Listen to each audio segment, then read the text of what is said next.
আচ্ছা, একজন পাওয়া গেছে। গাড়ি কিভাবে দিছে আমার নলেজে না, এটা আমাকে বলতে হবে গোপনে। এবার যাদের ব্যাংক ব্যালেন্স আছে ওখানে হাত দিতে হবে। ওখান থেকে আগে কত বিনিয়োগ করবেন তাড়াতাড়ি সিদ্ধান্ত নেন। গত 15.5 বছর যেটা গেল আমাদের উপরে স্টিম রোলার, আলহামদুলিল্লাহ এখানে আপনারা সব হেরে গেছেন, কেউ জিতেন নাই, কিন্তু আমার সবগুলো মা বোন জিতে গেছে আলহামদুলিল্লাহ। দেখি হাতের গড়ি কে কে দিয়েছেন, একটু হাত তুলেন তো দেখি। টাকা দিয়েছেন, গড়ি কে দিয়েছেন হাত তুলেন। নৌ গাড়ি কে দিয়েছেন হাত তুলেন। নাই। আচ্ছা, একজন পাওয়া গেছে। গাড়ি কিভাবে দিছে আমার নলেজে না, এটা আমাকে বলতে হবে গোপনে। তাও একজন পাওয়া গেছে, আল্লাহ ইজ্জত পাচাইছে আমাদের। এখানে আমার ধারণা 1,500 থেকে 2,000 ভাই আমার সামনে আছেন। আমরা পারলাম না ইয়েস বলতে, একজন ছাড়া, এটা জানতে হবে।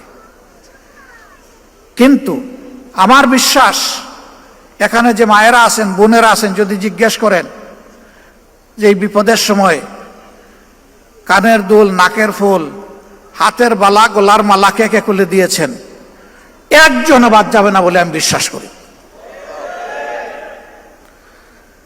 এই জন্য এই ব্যাপারে আমার বলার কিছু নাই, দরকার নেই।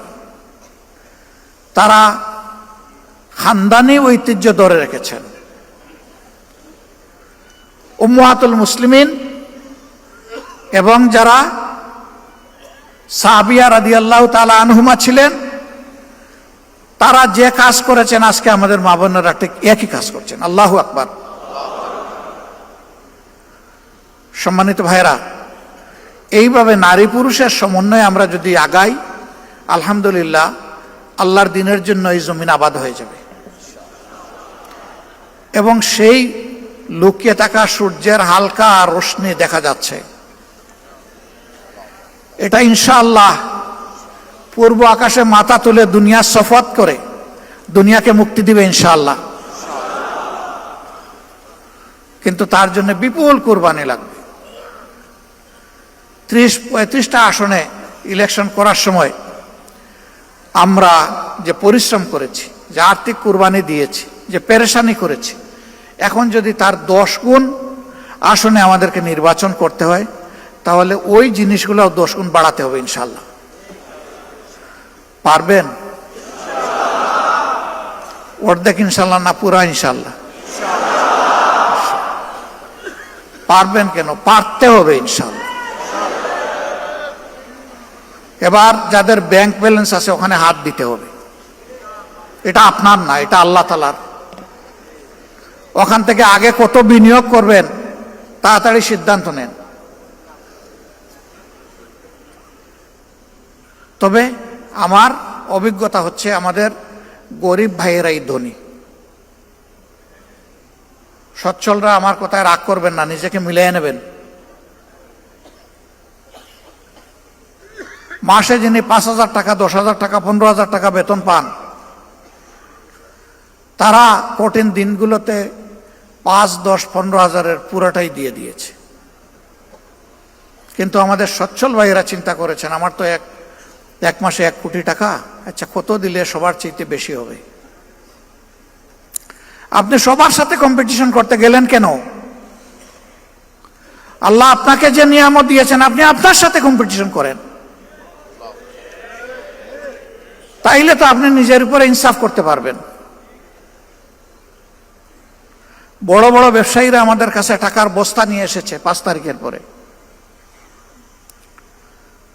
যারা এতদিন কেউ আমাদের নাম সহ্য করতে পারতো না, কেউ ওপেন প্লেসে গালিগালাজ করেছে, কেউ স্বৈরাচারকে সরাসরি সহযোগিতা করেছে, তারাও কেউ কেউ এসেছে, বিভিন্ন কায়দায় এসেছে।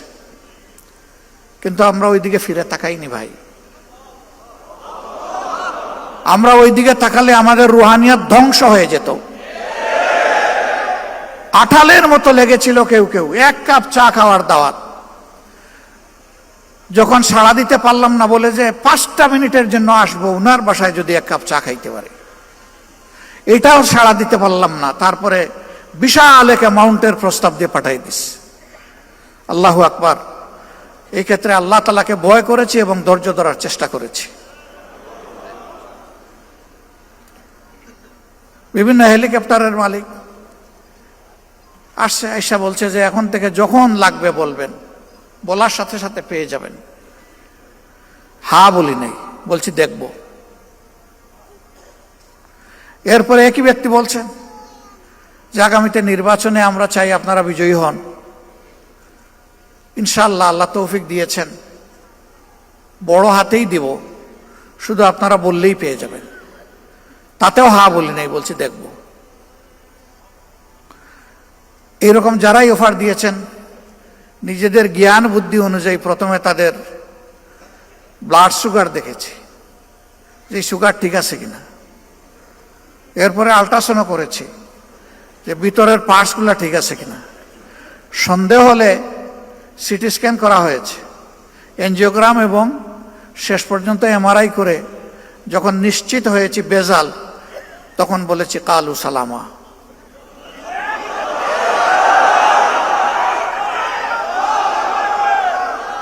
আমরা বিশ্বাস করি ইমানদারদের, যারা ইমানদার তাদের আন্তরিক দোয়া ইনশাল্লাহ আমাদের সকল ঘাটতি পূরণ করে দেবে ইনশাল্লাহ।